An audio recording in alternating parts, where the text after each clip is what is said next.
Hey everybody, in this episode of the GH Report, we are back and we are ready to talk some turkey about everything that happened in Port Charles during Thanksgiving. We've got the Quartermaine Thanksgiving fiasco. We've got Alexis fearing for her life, Julian having regrets, and Brad finally tells Lucas the truth. But what happens next? Well, we'll break it all down next. I'm Maria Menounos, and you're tuned in to AfterBuzz TV, the ESPN of TV talk. Now, let the buzz begin. It's the GH Report.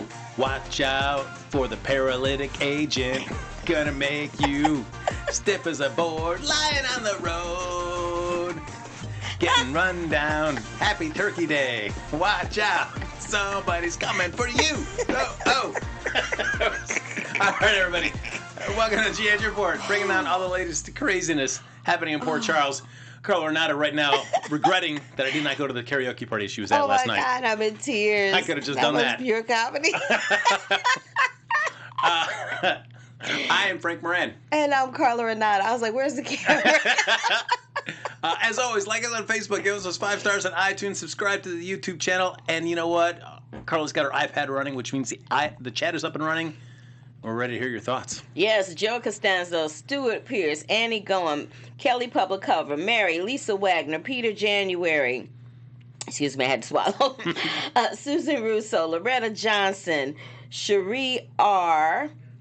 I said Peter January already, right? I did. Tom Clev, and I think that's everybody. If I didn't catch everybody, I will catch you on. And Marlon Wallace, and Susan Russo, and the Good Juju. And ZK. I got everybody. Yay. We did it. Yay. Yes. Woo. Thank you so much for joining us. We couldn't do the show without you. I mean, we could, but it wouldn't be nearly as much fun, for sure. So we'll be breaking down everything that happened the past 2 weeks as we took off Thanksgiving weekend. We hope you enjoyed your time, and I know we enjoyed ours immensely.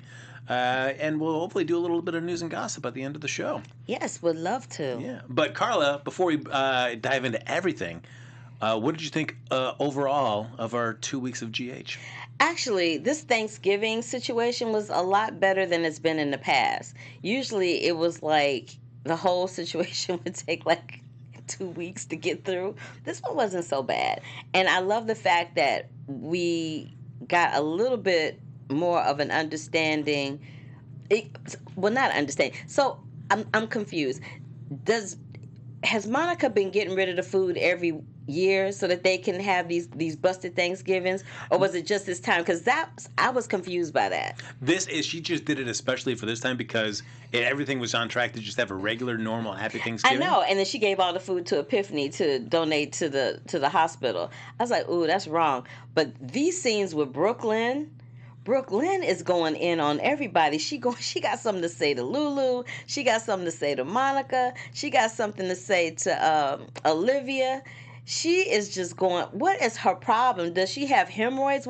I don't understand. Yeah, she's just coming in with a bad attitude, too. Yes. And I have to admit, I feel like I'm usually not one to take Lulu Spencer's side over anything. But I took her side this week. Yeah. Because I was like, why are you coming for my girl Lulu? And I never talk about Lulu like that. I was like, what's up with my girl Lulu? Why are you coming for her so harsh? Yeah, because Monica said I described it as very much like Tracy. Which I kind of like that, which makes me think, ooh, is Tracy coming back?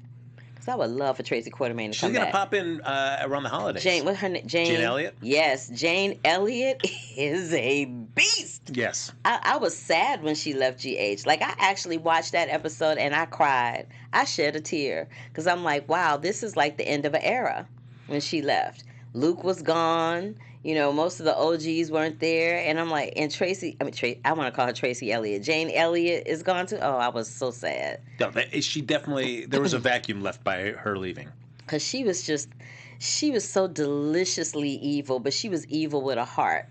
Kind of like what Ava is giving, because they always have to have that kind of character, right? Mm-hmm. The evil person that has a little bit of a heart. It's like the Grinch. It's like they have that that Grinch-esque kind of quality. At some point gets redeemed, and then they kind of go back to what we know them to be. But yeah, I'm kind of looking forward to her showing her face, and I But what I don't like is that little busted Thanksgiving song that they sing. It's so tired. We gather around. I'm like, And then it's always you just know, because I was watching it and I was like, all right, and here we go. We're gonna pan over to see the pictures, which we always do. We got to see Edward and Elizabeth, Edward and Lila, and then of course we'll see Alan because he's right next to her as well. But I was like, oh, I cannot. But what I did love, which made me laugh out loud, is when Lulu got there with Rocco. That was Luke. He was like, "Hey, Rocco, come on, let's go play," which is so indicative of what happens at Thanksgiving. No matter who you are, as soon as you bring the kids in, the kids are kind of like, "Yeah, okay, you got me here. I'm out. See you later," and they just kind of go do their thing. For sure. I was really, I appreciate it. That was a very small, minute moment, and it wasn't important to the episode at all. But I just love the fact that they kept it real with the kids going, "Okay, I'm here, deuces. I'm gonna go play with my friend." yeah, because who wants to hang out with the rest of the grown-ups? Nobody does. Yeah, nobody does. Having boring talks that you don't care about. Nobody wants to have that happening. No, you want to just hang out with your buddies. Nobody wants play that with some situation. cool toys. But and then I liked the nice tender moment that Monica and Jason had out on the balcony looking at was it a treehouse? They asked Oscar asked him and Drew Franco. It's the names are confused because it's like double names, and I'm like, which character? Okay, that he asked him to build, and they had that nice little tender moment. I'm kind of digging these tender moments that keep happening between Monica and Jason. They're having more of them more often than not these days. And like I said a couple of weeks back, I really like that they give Jason more to say, that he's just not somebody walking around being pensive in a leather jacket and some black jeans. You know what? I still feel, as much as I enjoy those moments as well that you're speaking of, I still feel like as we get to the end of at least Drew's chapter on GH for the moment, I just feel like this was just a kind of a disappointment that we didn't see more Jason Drew scenes. I agree with that. That would have been nice to see them have more moments, but they were so caught up with all that other stuff that was going on that they didn't really have time to get to that, I guess. Yeah, I mean, because I know there was a little bit of conflict with how Sam was feeling when Jason first came back. But we never really got to see. And then they just basically just kind of coexisted. And then they would check in with each other if some kind of big drama was happening. Right. But we never really got to see them have any sort of, like, wow, we're brothers. Let's see if we can, like, talk about this. And we never really got that. No, we never really did get that. And I was hoping that maybe with Billy Miller leaving the show, we could have gotten a little bit of that with, I mean, I was interested because Franco, with Drew's memories, that would be interesting for Jason, is somebody that is his brother in the body of somebody that he hates. And can he look past that to just like, all right, you might be in the body you hate, but you're my brother. Let's make a connection. But no, that's just gone, and it's just going to be. Yeah, it's just Franco. Weird. It's just really weird. Yeah, I feel like I am bummed. Drew, of course, since we've never seen a body, he still exists to be able to bring back, and I would actually like. I think there's still stuff to do with the Drew character, and I feel like it's just a character that was never given his full due while he was on the show. So. They are in the. Chat room. Somebody said, "What's an Oscar?" What's an Oscar? Yeah, Oscar was a character, Lamont. You haven't been here for a while, huh? And that treehouse got built super fast. I was like, 1 minute they were talking about it, and the next minute it went up. I'm like, I agree with you. I'm like, okay, that was quick. Yeah. Whatever. And then the other thing that I not so much liked, but was a little disheartening is this Alzheimer's storyline. I have to give it to General Hospital. Somebody writing on that team must have someone that has dementia or knows someone with Alzheimer's, because it's so spot on in terms of how the disease progresses, especially when it's somebody where it progresses very, very rapidly. That whole situation at Thanksgiving where, him and Sonny and Mike have that altercation and they knock over all the food, and poor Maurice Bernard, like the heartbreak that's in his face. I'm sure those days shooting that must be really hard for him. They have to be really difficult. Speaking of Maurice Bernard. Is he coming on the show? Child, no. But I don't think that's ever going to happen. But he is in a movie that's coming out. It's in select cities. It's called Hold On, and I don't want to call it a faith-based movie because that's not what it is, but it deals with this young lady named Sydney, who is played by this girl named Michaela Diet. Yeah, Diet. And the film is called Hold On, and Maurice Bernard plays a very unsavory music producer in this film. But I was watching the movie, and oh, there's Sonny. All right. But I just wanted to, give Maurice a shout out, even though he dissed me over here at AfterBuzz TV. I'm gonna give him a shout out anyway. But yeah, what was interesting about those scenes was Carly's reaction to it all. Because Carly would kind of pick up the baton and smooth everything over, but then she would look at Sonny like, dude, you can't keep acting like this isn't happening. And the whole discussions that was going on around that, it was really cool. And I'm glad that they brought him in for Thanksgiving, because I was actually kind of wondering if they were going to bring him in for Thanksgiving or not. Give it up for Max Gail, doing some great acting. He is the Emmy award-winning Max Gail. Right. I mean, because it's been a little bit since we've seen Mike, and it's been great for him just in his physicality and stuff, just to show how this disease is taking its toll, just not on him mentally, but also physically.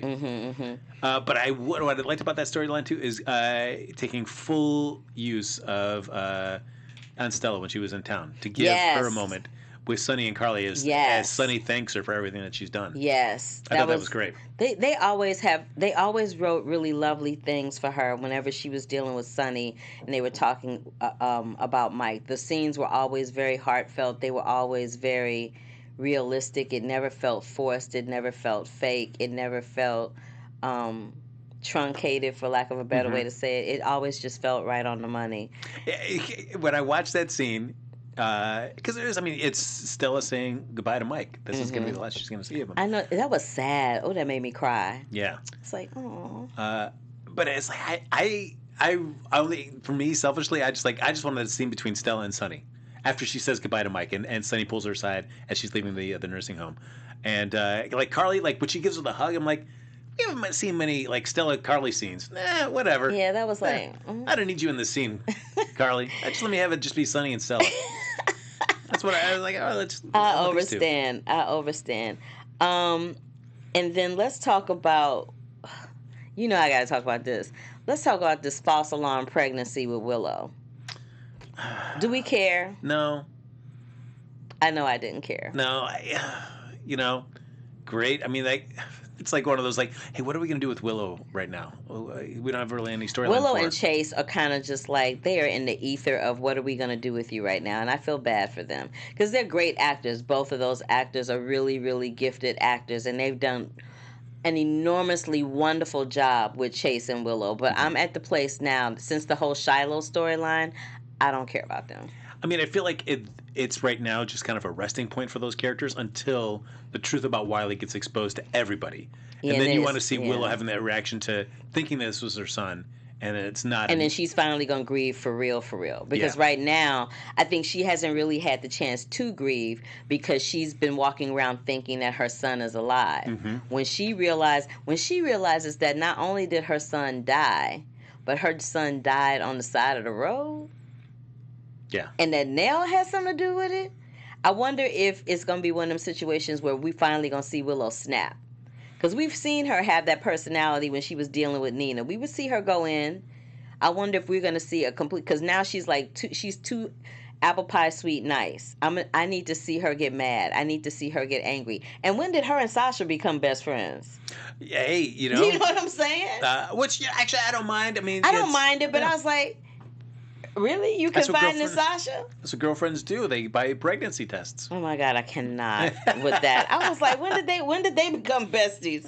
And then there's the whole situation dealing with Anna and Finn and Robert and Hayden and Maxie and Peter. That's just a whole lot of storyline happening at one time. But I can't get enough of seeing that little girl, that little Violet. She got a little lisp too. Yeah. I'm like, aww. I mean, it's great. I mean, she's fun to see in any scene with Finn, Anna, or Robert. I know, because they you know what's interesting about how they act with her? They don't act with her like she's a child. They almost talk to her like she's a little adult because she responds right back, and she's just like, yes, and da da da da da. And there's that scene she has with Robert, and Finn says, you're really good with her, and he's like, why I am, the ladies love me. Yeah. I'm like, okay, she's a kid. That's creepy. Stop it.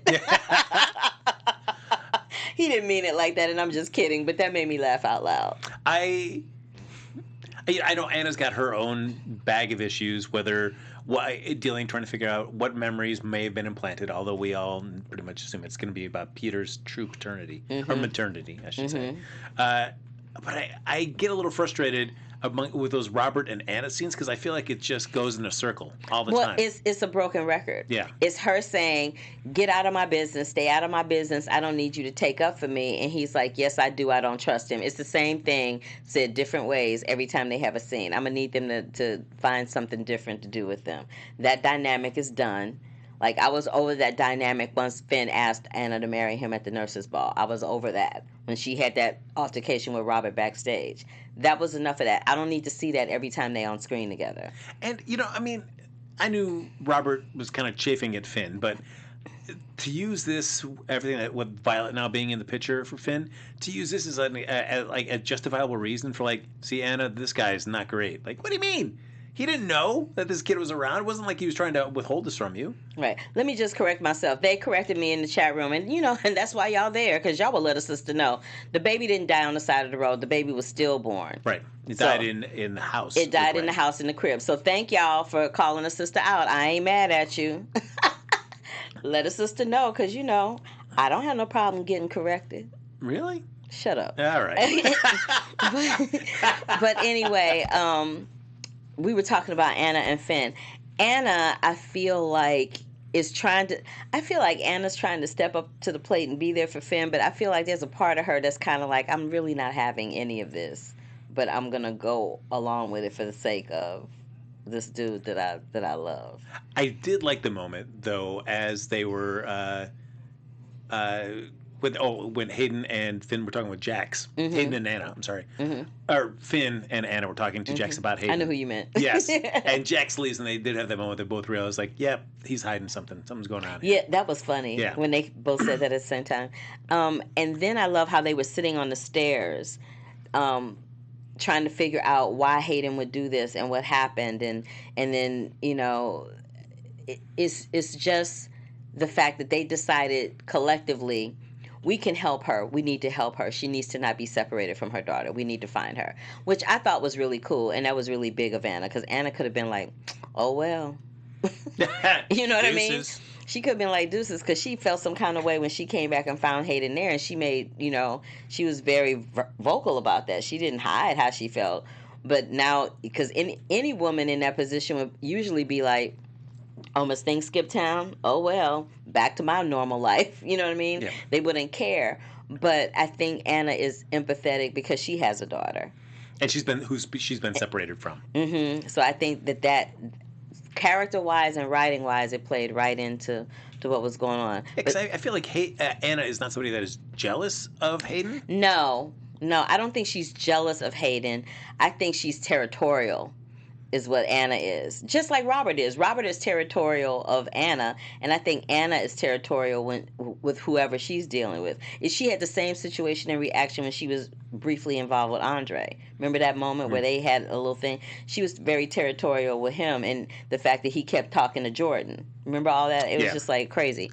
But I think that they're going to find Hayden, and I think that's going to be a whole nother situation in itself. But I do love, and this is what I also don't love, Peter sneaking off in a corner, getting on a phone, talking about, you got to handle this, is getting on my nerves. They showed that like 3 times in one episode. I'm like, I don't need to see that one more time. It's I don't know. For phone calls, I mean, you need to have this happen in the soap world, because you need to be able to generate suspense, cliffhangers of sorts, tension. But if I'm going around to give a kill order on somebody, and guys, I'm just talking hypothetically, of course. I am not going to walk off the elevator into a busy restaurant. Okay. in the hallway Yeah, and be like, you have to handle this. I'm like, have you lost a little bit of good sense you got? But I know it was just so Anna could walk in and maybe And she's possibly like, heard hi, something. Peter. I'm like, oh, I can't. Y'all are killing me. I've Killing given me, him- killing me, killing me. His reaction though when Anna says something and he's on the phone and he does that little I hate you so That much was right great. now. That was great. I hate you so much right now.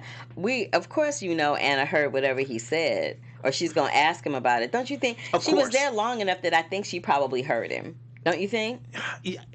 You want to think so? I like GH plays fast and loose with I know. when a character's around, how much they've heard and how much they've just kind of missed. I'm going to err on the side of caution and say, no, I'm just going to say that she heard him. And she going to call him out. That's what I want to happen. It's not going to happen. I would love for it to happen. I feel like she did not hear, but during that conversation, it's going to at least make her radar kind of go, maybe I better keep an eye on this guy. And then speaking of family, I love that they took the whole Thanksgiving situation and took that opportunity to have Finn introduce him to his clan, to introduce him to his brother and his brother's girlfriend and to Anna and Rob. Like, it was nice that Violet was introduced to everybody and that she wasn't phased. She was like, look, just give me some crayons and a coloring book and I'm good. Yeah, that's it. But that's how little kids are, aren't they? If you give them something to keep their mind occupied, they're like, whatever. I did like that. We get Andre showing up for Thanksgiving, which is great. But then it just to serve the purposes of having Peter learn about, interesting. What? Franco's going in for this procedure again? Why would he do that? Yeah, because he knows that if that happens, the jig is up for him. Well, because I guess if you're weighing the odds, we know there's 1 out of 4 possibilities that can happen. Mm-hmm. 2 of them are bad for Peter. Mm-hmm. So it's got a 50% chance that something's going to go wrong for him. Well, it's going to blow up the whole situation with Max, and it's definitely going to blow up the whole situation with Anna. Yeah. Like, I don't even know if that situation will be repairable. No, that's true. Well, you know what I mean? And especially if it we find out that it's really Anna's sister that is the true mother of Peter. Yeah, that's a whole lot of going on. But for Elizabeth, she only has a 25% chance of this thing working out. Mm-hmm. She's got the odds of her getting something resembling Franco coming out of this are much more slim. I know, and they had some nice moments with her and Drew too. But there's that one moment where she was like, I still haven't forgiven you. I'm like, girl, you gonna hold a grudge all your life? What's happening? I don't understand. I do like that at least she recognized that she was talking to other people, that she was so focused on Franco that she never really took a moment to realize who was in that body right now and what the sacrifice that they were making. And how emotionally affecting him. Yeah. Those were some nice scenes with them. Those were real nice scenes with them.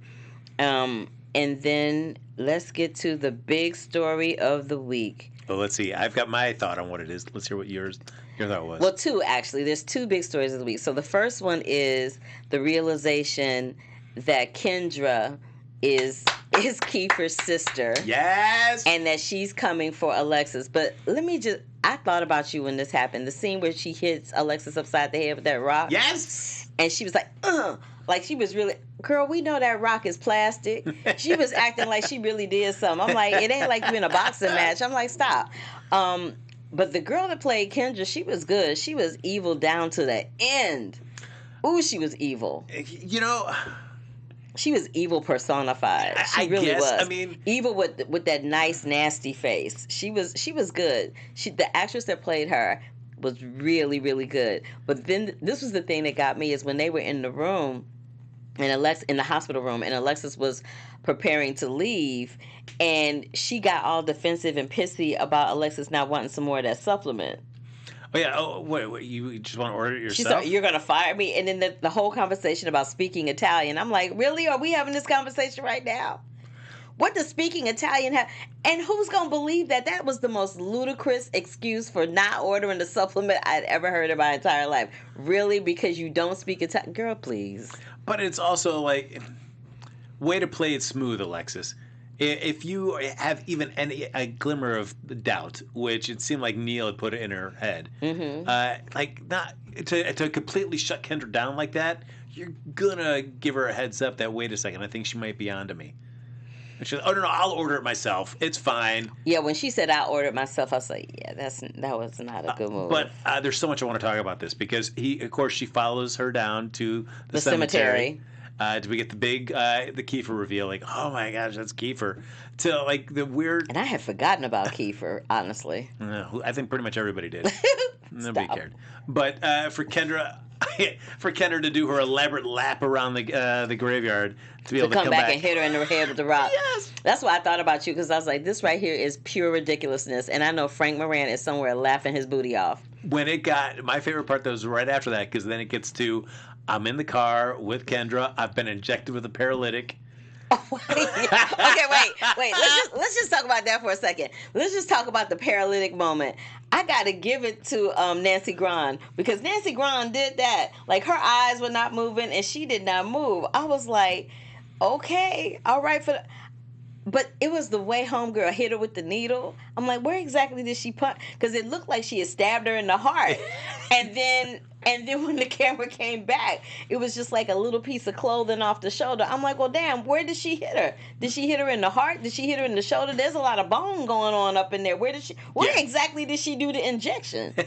I was very confused. I'm like, what is happening right now? Oh, it was great. So we get the paralytic. We get Kendra explaining why she's doing all this, what she's going to do to make Alexis pay, which is just, now she's frozen with this paralytic. She's going to lay her down on the road and run her over. Oh. I knew that was going to go wrong. I knew that was going to go, but I knew that wasn't going to happen. The editing, they're not going to kill off Alexis. The editing of that was fabulous. But I knew that they're not going to kill off Alexis. No. But when she goes to back up, and we're in a soundstage trying to do this. They're not going to have the actor really gun it back 30 feet to get a good rap. So it's like she backs up 5 feet. Right. That was it. Like, you really going to do something. I'm like, oh my God, I cannot. Oh, and then the flip side of all of that is the fact that Lucas was going to take off for Thanksgiving, and then he wasn't, and then he was. So then he finally comes home, and he gets the phone call from Carly asking to come over to spend Thanksgiving with them because Sonny was having a hard time with Mike. And they get ready to get in the car to drive over to the Corinthos, and they're in the car arguing, having this argument, and then Brad finally drops the bomb. I'm like, oh my God, finally. How long has this taken? A whole year? I cannot. So he finally tells him, Lucas loses control of the car. He runs into Kendra, but it's a minute before anybody realizes that Brad and Lucas are in this other car. Everybody's focused on Alexis. Neil is focused on Alexis. Julian is focused on Alexis. But this is the tee-hee. I don't understand why Julian thought it was, why I call him Julian. I don't understand why Julian felt it was necessary to rig the car. Well, he thought it was only going to be Brad driving the car. I know he thought it was going to be Brad driving the car, but they're married. Did you not contemplate at some point that Brad might not necessarily be the person that's driving the car? And second of all, why are you meddling around with stuff? Are you trying to go back to jail? I couldn't. I was like, none of that made sense to me. As soon as Julian, you see him, he's taking out the brake lines for the car. Mm-hmm. As soon as you knew that happened, you knew it was going to be bad. And not for Brad. It was going to be bad whoever, for Lucas. Yeah. You knew Lucas is going to pay the price for that. Yeah. And sure enough, if you had any doubts that, maybe Lucas won't get impacted, the fact that they got in the vehicle, all right, that's already, bad things are going to come. But as soon as Brad tells Lucas the real deal, you know that Lucas is not going to be around for much longer, because we got to give you the impression that the storyline is moving a little bit, but we got to put a pause on it too. But how about this? In the chat room, they're saying that Lucas is going to recover, but he's not going to remember any of it. Oh, of course. I mean, at least at first. Mm-hmm. He's going to wake up, and it's going to be the big drama. Oh, my gosh, Lucas is going to spill the beans. And then Lucas is going, I don't really remember what was happening, what was going on. But do so we it's going think to buy Brad's a little more time. Do we think Brad's going to tell him? Do we think Brad is going to say, okay, I can't lie to you anymore? Because if he doesn't tell him when he wakes up, if he wakes up and he doesn't remember, and then Brad's got to go through this whole drama of continuing to lie to stop Lucas's memory from being jarred about what happened that night, that's going to be Brad and Lucas will be a wrap. They're going to be a wrap either way it go, but that's really going to make them be a wrap. Well, I feel like Lucas is going to have rewound enough of his memory, is going to be enough lost that he's not going to remember even the the friction that was happening between him and Brad. Mm-hmm. So without that friction kind of goading Brad to say like what the deal is, Brad, I feel like, can kind of ease back and he's not going to feel that pressure that he's got to say something to Lucas right away. Mm-hmm. So it's going to bide him a little time to figure out what to do. But then you've got however Brad's going to respond to knowing that Julian tried to kill him. Mm-hmm. It's like, that's a step up. Like, this guy wants to kill me. So Annie Goen says, how does Julian think that Lucas is going to feel about him trying to kill his husband? It's one thing to try to break them up, but kill Brad? And then Kelly Public Cover's like, the few scenes that we have seen of Lucas, they haven't shown his face. Well, he's out of town for right now. I mean, he's on vacation or anything. Yeah, as soon as you see the medical equipment blocking the face, that Ryan's he's at home, relaxing. He's on vacation somewhere. Yes, he's on vacation. Oh yeah, that's the best part. I mean, which you could do because it's going to be a little while. He's going to be in that coma. No, but the best part is that Griffin comes back, which I knew about this. Remember, I said I ran into him on the red carpet. He told me this when I ran into him on the red carpet that he was coming back to GH, and he's like, "Ooh, I don't know if I was supposed to tell you that." And I thought to myself, "You weren't, but I'm not going to put you on blast." And you didn't tell me. And I didn't tell. You didn't even tell me. But I knew he was coming back, so I was very excited about it. What about our secret time before and after the show? I can't. I didn't want to break his confidence, Cool. I see. So it's Matt Cohen and he's everybody else. And he's not going to be there long anyway. He's working for Entertainment Tonight, doing red carpets and stuff. So there's that. No, I mean, it was nice for him to come back. I mean, it'll be curious to see if he does get a scene over in Shady Brook with Ava. Who knows if he'll be around long enough to make that happen. That would be nice. Speaking of Ava, so.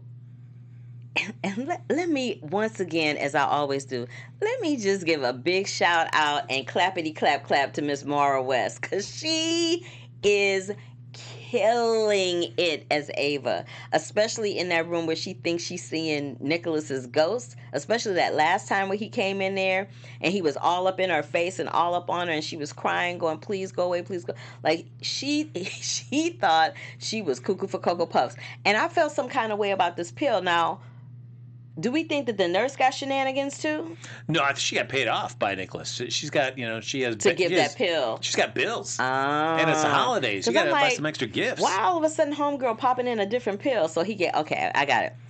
So cut to, they do all of that, and then what happens is Nina comes. Now I'm like, why is Nina coming up in Shady Brook? But to Nina's credit, Nina rolls up in there and is like, "This ain't looking right. What did you say you had?" And then the nurse tries to put Nina out the room. Nina's having none of it. Nina's having none of that. And that was a quick way of just talking that nurse down to, she's too high strung. She needs time alone. Well, wouldn't it help to have a friend? Yeah, you're right. It was so quick talking that woman down. Like in a real situation, it would be security, it would be a whole situation going on, but no. So then they have that whole situation where they're sitting there and she's like, "Tell me exactly what happened," and then she finds that ring. Let me just say, this Nikolas is getting on my nerves. How do you drop a ring? I mean, he dropping rings. He all up in Jax's face talking a bunch of shenanigans. Like, he's getting on my nerves. I mean, I would have to go back and look at that scene to see because if Nikolas had it on his finger and he lost it, he's a dum-dum. If he had taken the ring off, he didn't. I remember when she came to and he wasn't there. The camera panned to the ring being on the floor. So it had been. But this is the thing. Don't you think when don't you think when Nina walked in that room, just as she walked to that, because it was on that side of the bed, don't you think by her walking, her foot would have kicked it and it would have rolled someplace else? But no, it just ceremoniously was sitting in the same spot. Come on. Of course. I can't. Yeah. That was bananas. I was like, yeah, so this one ring, there's been multiple people in this room and ain't nobody kicked the ring with their foot. Think about when you drop something on the floor by your bed, how many times you kick it, whether it's a sock, a shoe, or what it is. A lot, right? Yeah. Just saying. I will second you on Maura West acting there, because for her, the devastation that she was feeling, even towards the tail end of the conversation with Nikolas, but once they left and Nina came in and she's talking about no more ghosts, and just at the end of her rope for this, I was like, I don't know I don't know what depth she went to make that appear real, but it was she must have been exhausted at the end of that taping day. I am looking forward. I like because I know Nina and Ava, they've been at odds for the longest time. They had started having a little bit of a reconciliation after everything that happened with the wedding going bust. I am digging the idea of them teaming up. As I said, it's like, no more of these Cassadine guys getting one over on us. So I'm like, all right. She's like, I think there's a way we can help each other. I'm like, uh-oh.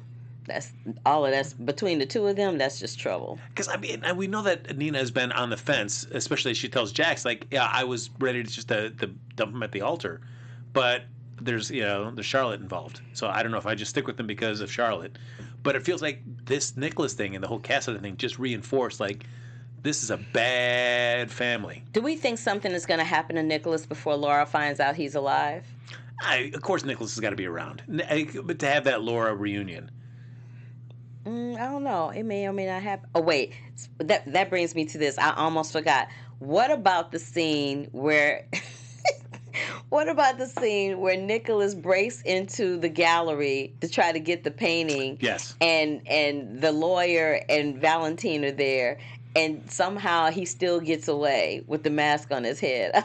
It was great. I was like, y'all are killing me right now. And I like... It was like Keystone Cops fighting. It was ridiculous. I couldn't take it. I mean, we've got James Patrick Stewart and, of course, Michael E. Knight, old friends from All My Children. So the idea of having them do scenes together is great, but it still felt like such a stretch that Valentine would enlist the lawyer to go help him out on this break-in scheme. It was ridiculous. But it was nice just to see a scene between the two of them. He was funny, but my favorite part was when Michael E. Knight was standing in the doorway. He goes, "Who was that masked man?" I'm like, "Oh, that was typical Tad right there." Yeah. That was typical Tad dialogue right there from All My Children. That made me laugh out loud. And you know that they cut that scene right after he said that, but if when they were rolling that, the Valentine slow burn as he was going to look at him was right there, and I was like, I wanted to see that. I wanted to see the slow burn. They're saying, Marlon Wallace is saying in the chat room, I don't think Nikolas is dumb. I think he's desperate. He's on a deadline. He's dealing with a murderer. He's just in a rush, and he's making mistakes. But I love the performance of the actor. Yeah, but, I mean, unfortunately, I feel like this deadline is a creation of his own doing. Exactly. If he hadn't been so stupid, exactly, Jax wouldn't have said like, "Hey, I'll give you 2 New Years," and then I'm telling everybody. Exactly. So yeah, he kind of. I have to agree to disagree, Marlon. I feel like I agree with Frank. He's making. I understand somebody making mistakes because they feel rushed or hurried or feel like they have to get this done by a certain time. But then when you're trying to accomplish the task that he's trying to accomplish, you have to take your time and do it right. Otherwise, you're going to be found out, and anybody else that you're dealing with is going to be found out, and that's going to create a whole nother situation that nobody wants. Well, you think like I mean, you certainly know in the real world. I mean, Tyler Christopher went to Days. They kind of rested the Nikolas Castanet character for a while, but I mean, we'd always get name checks. We get little teases of the person that sprung Cassandra Pierce out of revived her, that dude. Sprung her. But we saw when she gets into the vehicle, we see the Castanet ring. So we all know that was Nikolas. So he was doing these moves while he's supposedly dead, making things happen, making power moves. But now all of a sudden, when he actually appears in person, he's a dum-dum. I'm like, he was like for 3 or 4 years, he was making power moves, while everybody else thought he was dead, and then now he gets back into Port Charles, and it's just dumb. Where was this? The strategy and the thinking between those two? It's like, come on. Well, okay, say, do you see who is that masked man? Is a famous line from the Lone Ranger. Child, I know that. I just thought it was funny that the lawyer said it in on General Hospital. But they're having this whole discussion in the chat room about whether they think he's done, whether they think he's not, whatever. But yeah, those were the big story items that happened this week. It was a very busy last couple of weeks. One last thing that I'll just mention there is, as we're talking about Kendra, I feel like the storyline we always thought was ridiculous from the beginning, and they did know. I mean, with playing too many of those scenes of her at the gravesite, pouring the poison in the protein supplement. So it never did a great job of setting Kendra up for success. Mm-hmm. But I also felt like we never really got to see Kendra doing other things. We never really got a chance to buy into her point of view, see her as a sympathetic character. No, we just saw her as just cuckoo. We saw her cuckoo. She had that dawn of day situation going on, and then I like the moment that Alexis had with Christina, where she was like, "This is," because Christina was blaming herself for what went down, and she's like, "This is not your fault. Kendra was crazy as hell. Yeah. That ain't got nothing to do with you." Because that death scene with Alexis and Kendra. Oh, when she grabbed her, that was some misery stuff right there. I was like, oh no, she grabbing her like misery. I'm like, oh, they're making it a horror story. I can't take it with the blood everywhere. I was like, oh. But then she's like, "It's too late for me." And then she curses her before yes. she dies. She said, "The death will be." I'm like, oh no. Yes. Oh, that's great. So, folks, as we're getting ready to wrap up, we'll do a little bit of news and gossip that'll tie into one of our characters here. There you go. So, of course, you know Hayden is off canvas right now. Yes. Rebecca Budding, though, is talking about that she would love to come back, but as of right now, there's no set time for her to be coming back. Oh, she'll be back. But I feel like it was great to see her in there. It's a shame to see her gone. I mean, it's justified convincingly enough in storyline that it doesn't seem like the last time that she left the show. I don't know why they keep playing forced. with my girl Rebecca Budding like that. They do that to her on the show. They pop her in and pop her out. Can we just give Rebecca Budding a job and let her stay there? She's fierce, y'all. Yeah. Come on now. No, it was great because I didn't feel like we really got to see enough of the Hayden Jax relationship. Nope. We just saw them plotting all the time. Yeah. Yeah. So just hopefully once Nikolas's identity gets exposed, whatever happens with the codicil, perhaps we can see Hayden make a return. But even if she does return, it seems, at least from the writing in this, Hayden's return wouldn't be long term, even coming back. Which I'm gonna need them to make it long term. That would be great. Now that they've introduced Violet, it has to be long term. Well, it's tough because how do you juggle having Hayden come back and then always having to leave town for some reason? You can't do that. Yeah, no. So I feel like you gotta have it one way or the other. So yeah. We got more news? No, we gotta go. Oh, we gotta go. Okay. There's so much news, but we gotta get out of here. Okay. I know. I mean, Carla and I, we're going to sit here for like another hour just talking amongst ourselves. But unfortunately, we have to say goodbye to you right now. So, folks, thanks for joining us there as we've returned after our Thanksgiving week off. We're back again here. I think we might be here for one more show. Next week is our last show of 2019. It is. And then we're going to be off for a couple weeks, and we'll see you back in the new year. But we'll say our proper farewells next week. Absolutely. In the meantime, though, like us on Facebook, give us those 5 stars on iTunes, subscribe to the YouTube channel, and thank you, everybody, for hopping in the chat. If you want to follow either Carla, follow Carla, because she's got tons of things happening. Tons! And she's about to tell you. Yeah. Where can they find you, Carla? You can find me across all social media platforms at The Curvy Critic. You can also find my film reviews at thecurvyfilmcritic.com. You can check out my show, The Curvy Critic with Carla Renata, over at Black Hollywood Live every Sunday right before the GH Report. And just to answer a question in the chat room, somebody asked if Rebecca was the same person that played Greenlee on All My Children. Yes, indeed, she was. That's true. And Superstore on Thursday nights. I'm Janet on Superstore. That's true. And she's not on camera at Superstore. She's hanging out with all her cool Superstore friends doing karaoke. And in demand, everybody's asking her to sing at their karaoke party. That's why I sound like Princess and the Frog today, but it's okay. Look at that. Must be nice. America Ferrera saying, "Sing another one for us." She wasn't there, but the other people were. Colton Dunn? All right, so there you go. That's cool. Folks, follow me on Twitter and Instagram at HappyGoJackie. That's going to do it for this episode of the GH Report. We'll see you back here for our farewell episode. Or maybe we'll end it on a cliffhanger. Who knows? Right here next week on AfterBuzz TV. Bye. Our founder, Kevin Undergaro, and me, Maria Menounos, would like to thank you for tuning in to AfterBuzz TV. Remember, we're not just the first, we're the biggest in the world, and we're the only destination for all your favorite TV shows. Whatever you crave, we've got it. So go to AfterBuzzTV.com and check out our lineup. Buzz you later. The views expressed herein are those of the hosts only and do not necessarily reflect the views of AfterBuzz TV or its owners or principals.